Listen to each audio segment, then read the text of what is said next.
Hi everyone, welcome to another Paper Pioneer Live, and we have another matchup here in our classic Jank Week. We have Jay and John, and they're going to talk you through the action. Enjoy. Run me through what the matchup is.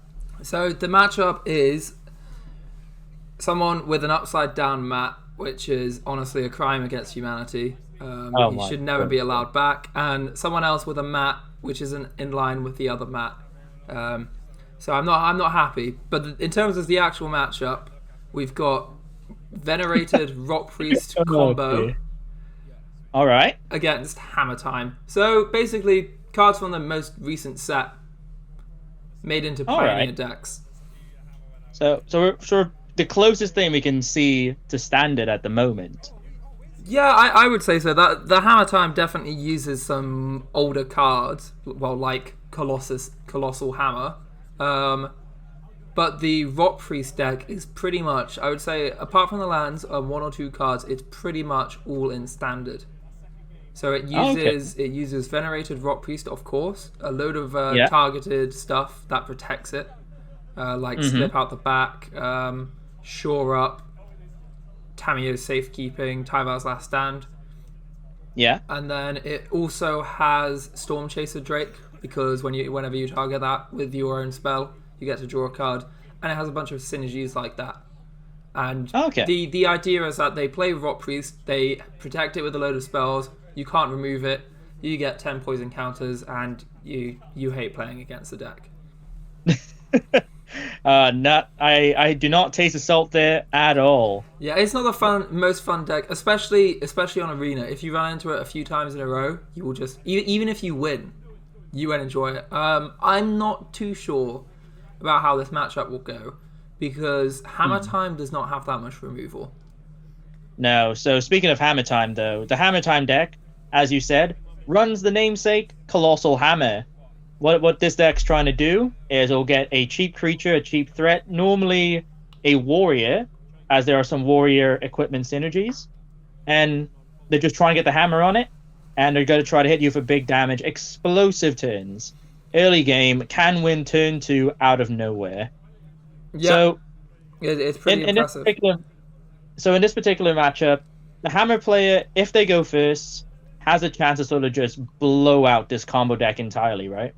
Yeah, I think that the hammer is slightly faster, but I would say the Rotpriest is a little bit more consistent, especially with March of Burgeoning Life, so that they can fetch the Rotpriest. Although if you don't have a hand with a Rotpriest, your hand is significantly worse. It looks like Hammertime has started with the hammer in their hand. And it was after a mulligan, but it looks like the Rotpriest player is going first, and turn 1 do nothing from both players. So how does this affect sort of our estimates of how this match would go? So typically we would have seen the turn 1 Rotpriest, but instead we're seeing the legendary fairy creature. This card's interesting. So another avenue for the Rotpriest, whenever you target a card, another card that you own with a spell, you copy the target to this fairy right here. It's another good avenue for sort of making certain spells go off multiple times in terms of targeting. Yeah, so if you have this and Rotpriest down and target Rotpriest with a protection spell, the protection spell will also target Ivy, and so you'll get 2 targets, 2 poison counters. It looks like this is a huge drawback of having check lands. You don't see them very much, but the Hammertime player has 2 check lands in his opening hand, and that's why he was not able to play something turn 1, and is only able to play a 1-drop turn 2. Oh dear, that is unfortunate for the explosive power. What's also unfortunate, we're seeing a Ledger Shredder on the other side. I guess, again, a lot of these spells that we talk about are cheap, and you would play more than 1 a turn. The Ledger Shredder makes sense. You sort of dig through your deck a bit more, gets bigger. It's another win condition. I think the Ledger Shredder is kind of like what Fable is to red decks.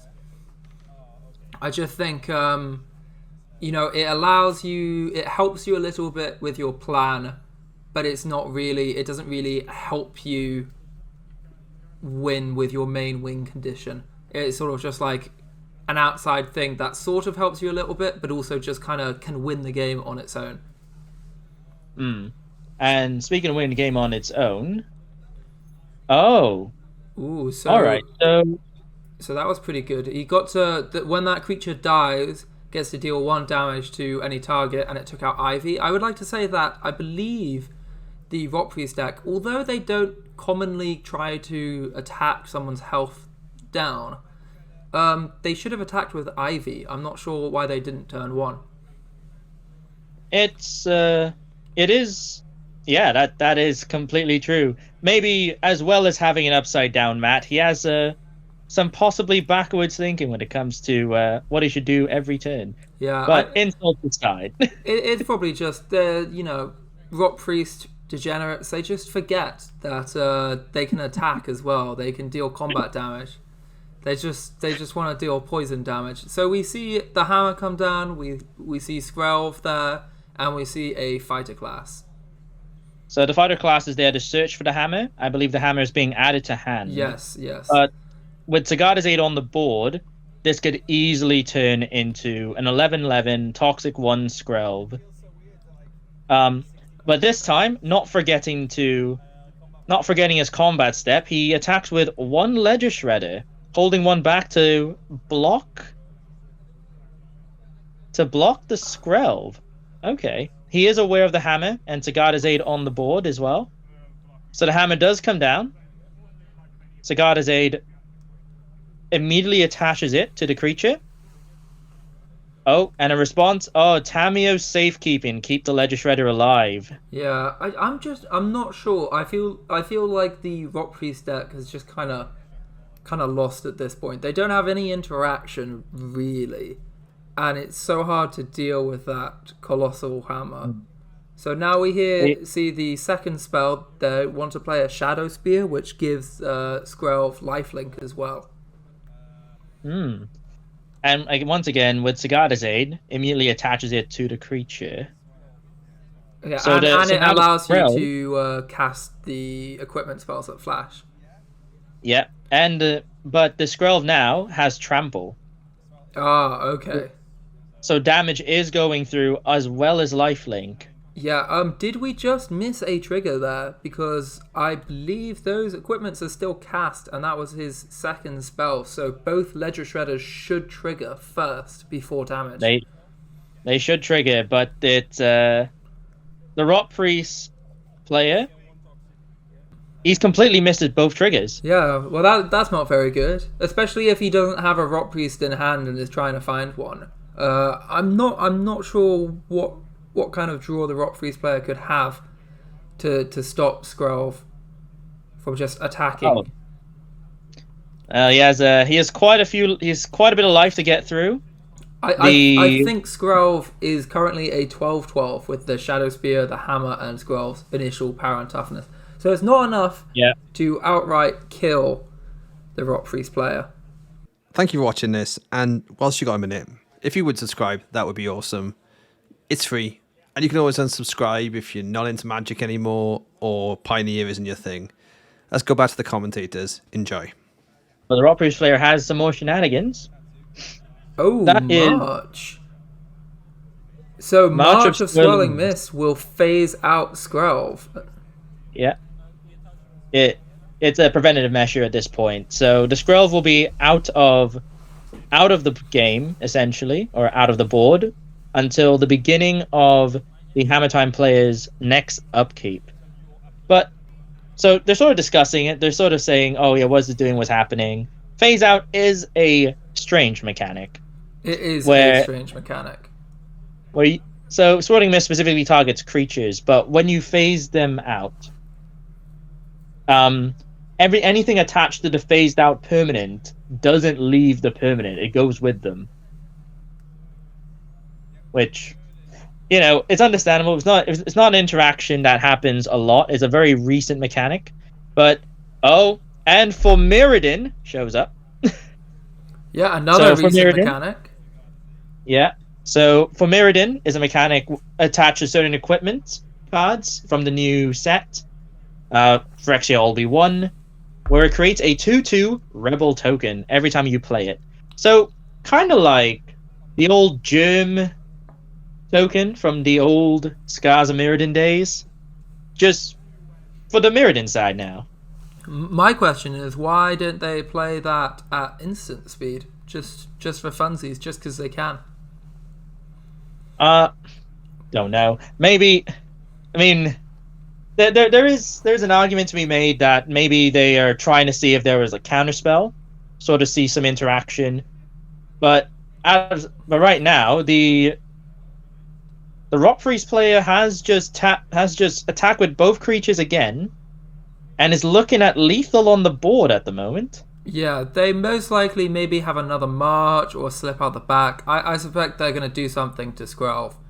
And I think the Hammertime player is just kind of figuring out what to use to attack. The use of the 4 Mirrodin equipment seems quite good because it's another equipment to search for caster instant speed attached to your creatures, but it makes a creature on ETB, which seems quite good for the Hammertime deck. And an interaction as well that is available to the Hammertime deck is he could flash in the Mirrodin, create the token, but then it can then attach the equipment, because the Guardian's Aid, into a different creature. Yeah. So you would be left with a 2/2 token, which can be equipped later on, as well as pushing for your one big creature in the main game plan. It looks like they're looking up a judge ruling about something. I'm not too sure what's going on here. I'm not into. I mean, it could be. I don't know. I'm not too sure. I'm not sure why Skrelv isn't tapped, but the Rebel is tapped. I'm not sure what's going on here.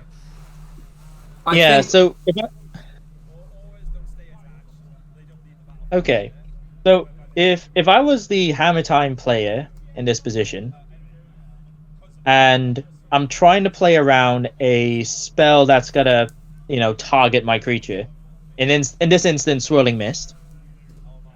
I understand keeping up the Skrelv to give it protection from blue, but why not also equip the Spear? I'm not sure. Does it change the clock at all? Oh, he just scoops it. Oh, he just scooped it up. Did he have another hammer in hand or something? I don't believe so. I'm not sure what happened there. But I mean, the Rotpriest player had lost anyway. There was probably no coming back from that. It was a fairly unfortunate draw. They didn't see the key card, and again, apart from having an upside down mat, there's a lot of issues where the players also missed some triggers. Yeah, it as would, well. Potentially, if both those Ledger Shredder triggers went off, they would have been able to draw into potentially a Rotpriest and gotten something going. But alas, that is not what we have. So the sideboard plan. So, being blue and green, and seeing that there are artifacts being sort of the main win condition of this deck, I would imagine there would be some artifact removal. Yes, I presume so as well. I'm not entirely sure whether it be. Maybe there are Besagus in the sideboard as a potential one, but I'm not entirely sure on what this deck is running. It doesn't look like the Rotpriest deck is running a sideboard or is deciding to sideboard any cards. No, but the Hammertime deck has some plan. It does have some plan. I don't know what the Hammertime deck has seen game one. I think they will have known that they're playing Rotpriest. Just they didn't get a chance to find it, most likely. So I wouldn't be surprised if the Hammertime deck would have brought in maybe a burn spell or two, like a Play with Fire or a Strangle or something, just to kill the Rotpriest, or maybe a white removal spell even, like a Fateful Absence. I'm not really sure what they play in their sideboard, but it seems removal for Rotpriest isn't so bad, or just keeping the plan of trying to go as fast as you can with Hammer, because I think Hammer will kill faster. It can, than and Rotpriest. It's also possible that the Hammertime player has access to other types of equipment that are relevant in this matchup. Skrelv turn 1. But we saw no Rotpriest turn 1 for for the Toxic deck. So it's not No, looking but so good. We are seeing Ledger Shredder. Had we not known that this was a Rotpriest combo deck, we would not have said that it was a Rotpriest combo deck just from looking how it plays at the moment. That is true. That is true. Maybe they should mulligan harder into Rotpriest. Oh, and there we go. Fighter class for the hammer. Yep, the hammer being searched, added to hand. The question would be, does the Hammertime player have a way to cheat the hammer into Skrelv? I'm not sure, but I mean they have so many things in their deck that can cheat it on. Oh, it doesn't look like they do. No, I believe it's only Sagada's aid, because the instant that gives it +2/+2 only works on warriors. Oh, okay. I see what you mean. So for Skrelv, it can't do it, but for another creature, it would be able to. And here we see a Storm Chaser Drake. Like I mentioned earlier, whenever it becomes a target of a spell you control, you get to draw a card, which is very useful with Rotpriest. Yeah. And speaking of the Infect plan, though, the Rotpriest player is playing a Mirrex, I believe. And it looks like the Hammertime player is playing a Mirrex as well. All right, this is a very interesting game. All of a sudden, it's the Hammertime player suddenly showing that there's an infect strategy. But here's Sagada's aid. Oh, so here it is. It's going to be Hammer. Hammer, only one green mana open for our Rotpriest player. Will we see another Tamio safekeeping? Oh, it looks like no. Just a straight up trade. Right, we got an 11/11 Skrelv on the board once again in game 2. Oh, I know. And I'm not sure how the Toxic deck finds a way out at this point. It doesn't seem fair. Turn 3, 11/11. It's an unfortunate draw as well, because the Rotpriest Toxic deck did not draw sort of its key combo piece. Oh? Or have I spoken too soon? No, it's 2 mana. 2 mana. Ooh. Oh, he is burgeoning. So, yeah. So he's going to search for a creature, and he's pitching Ivy to do it. So it has to be a copy of a creature already on the board. So he is looking for another Ledger Shredder to put into play. Which... I would like to say, I'm pretty sure that he missed another Ledger Shredder trigger, because last turn, Sagada's aid and the hammer were played, correct? Oh no. Oh no. So let Ledger Shredder at this point in time is just a 1/3 flying bird. It's doing no advising. It's just bird. It's just bird. You know what its advice, for whenever something comes up, its advice is typically yeah. Well, we don't have to bother with that. It's not given some good advice, that's for sure.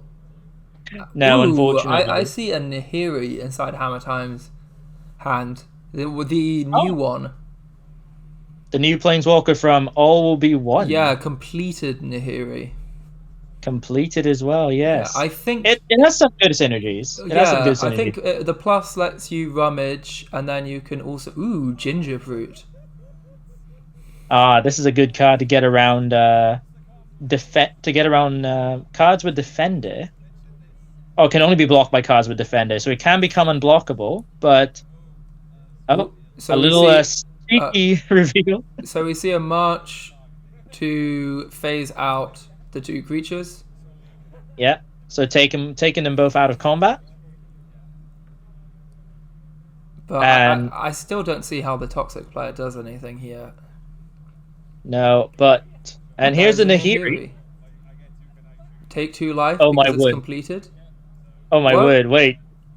He remembered the triggers! Oh, he remembered the connive.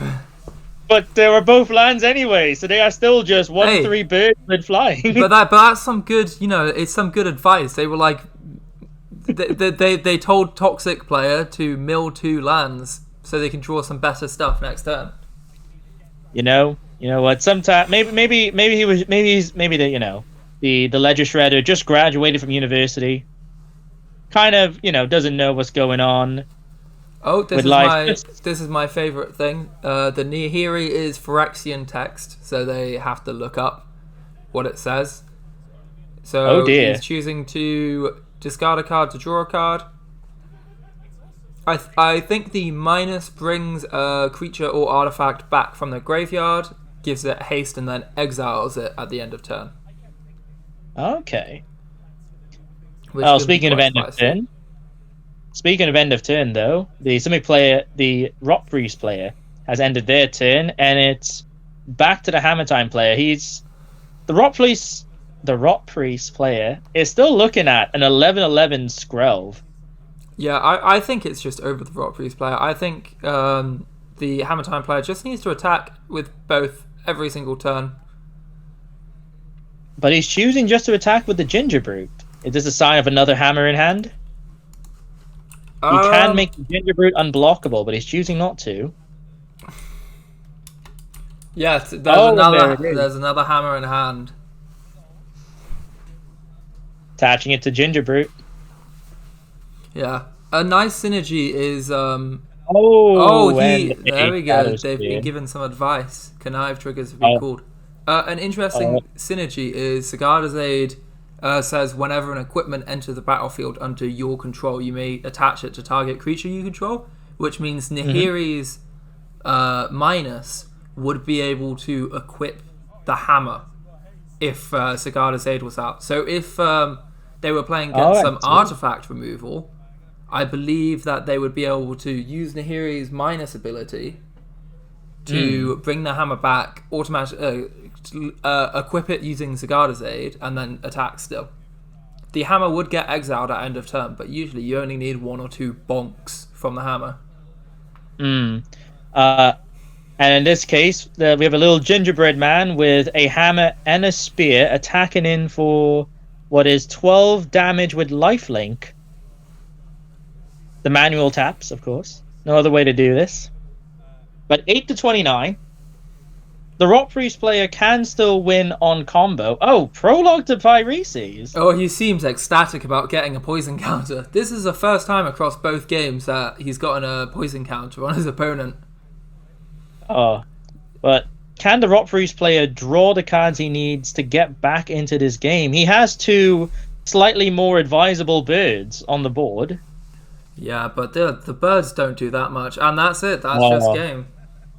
Yep, it's the trample from the spear would have been too much. Yeah. So the hammer comes in clutch here. The Rotpriest just didn't get anything going. These are our Jankweed decks. We play on a Friday Night Pioneer at Firestone Games in Cardiff. If you'd like to join us, the link is in description. Join us next time for some more Paper Pioneer Live, or you can check me out streaming over on twitch.tv/Dave. We cover TCG games, Hearthstone, Magic, anything you like. Until then, we'll see you on the next Paper Pioneer Live.